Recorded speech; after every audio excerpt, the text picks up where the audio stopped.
অখিল গিরির বিরুদ্ধে একেবারে কড়া অবস্থান তৃণমূল কংগ্রেসে। নিঃশর্ত ক্ষমা চাইতে হবে মহিলা সরকারি আধিকারিকের কাছে এবং তারই সঙ্গে মন্ত্রিত্ব থেকে ইস্তফা দিতে হবে অখিল গিরিকে। মুখ্যমন্ত্রী মমতা বন্দ্যোপাধ্যায় তিনি ক্ষুব্ধ, স্পষ্টভাবে জানিয়ে দিয়েছেন সুব্রত বক্সী তৃণমূলের রাজ্য সভাপতি অখিল গিরিকে ফোন করে। আর এই পুরো বিষয় নিয়ে পুরমন্ত্রী ফিরহাদ হাকিম তার বক্তব্য কি শুনবো।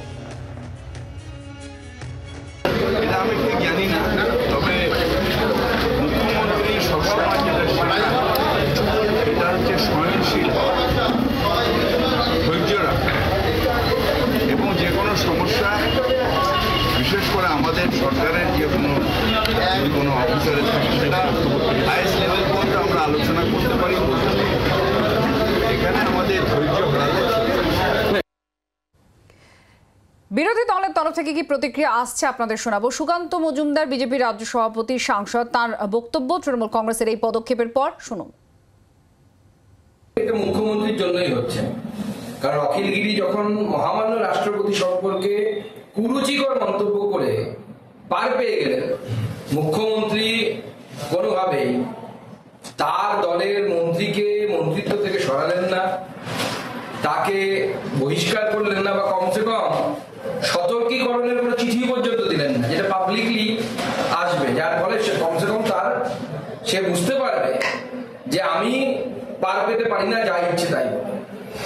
রাষ্ট্রপতিকে বলার পর যদি এই ঘটনা যদি মুখ্যমন্ত্রী এই ধরনের আচরণ না করতেন, তাহলে আজকে একজন মহিলা অফিসারকে, যিনি মুখ্যমন্ত্রীর নির্দেশে এনফোর্সমেন্ট মানতে গেছেন, তাকে এই ধরনের হুমকির মুখে পড়তে হতো না। অখিল গিরির আচরণ যাকে কেন্দ্র করে বিরোধীরা তারা আরো একবার সরব হচ্ছেন, সেই বক্তব্য আপনাদেরকে শোনাচ্ছিলাম। কারণ অখিল গিরি গতকাল যে ছবি একেবারে প্রকাশ্যে আসে, যে বন দপ্তরের এক আধিকারিক, মহিলা সরকারি আধিকারিককে তিনি প্রকাশ্যে শাসানি দিচ্ছেন, হুমকি দিচ্ছেন এবং তার আয়ু বেঁধে দিচ্ছেন তিনি 8 থেকে 10 দিন এবং কুকথা। আর এসবের পর আমরা দেখলাম যে দল একেবারে কড়া অবস্থান নিল। ওই মহিলা সরকারি আধিকারিকের কাছে নিঃশর্তভাবে ক্ষমা চাইতে হবে অখিল গিরিকে। শুধু তাই নয়, মন্ত্রিত্ব থেকে ইস্তফা দিতে হবে অখিল গিরিকে। নির্দেশ মুখ্যমন্ত্রী মমতা বন্দ্যোপাধ্যায়ের নির্দেশের কথা জানিয়ে দেন দলের রাজ্য সভাপতি সুব্রত বক্সী অখিল গিরিকে ফোন করে। সুকান্ত মজুমদার তার বক্তব্য মজুমদারের বক্তব্য আপনাদেরকে শুনিয়েছি। শান্তনু সেন, তৃণমূল নেতা শান্তনু সেন, তার বক্তব্য আরো একবার আপনাদেরকে শোনাবো। গতকাল আমাদের মন্ত্রী অখিল গিরি মহিলা ফরেস্ট অফিসারের সাথে যে আচরণ করেছে, ইতিমধ্যে দলের তরফ থেকে আমরা বারংবার জানিয়েছি যে আমরা এই আচরণকে কোনোভাবে সমর্থন করি না।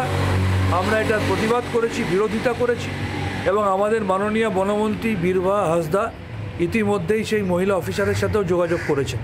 আর আজ দলের নির্দেশে আমাদের দলের রাজ্য সভাপতি তথা রাজ্যসভার সাংসদ সুব্রত বক্সী তিনি টেলিফোনে অখিল গিরির সাথে যোগাযোগ করে নির্দেশ দিয়েছেন।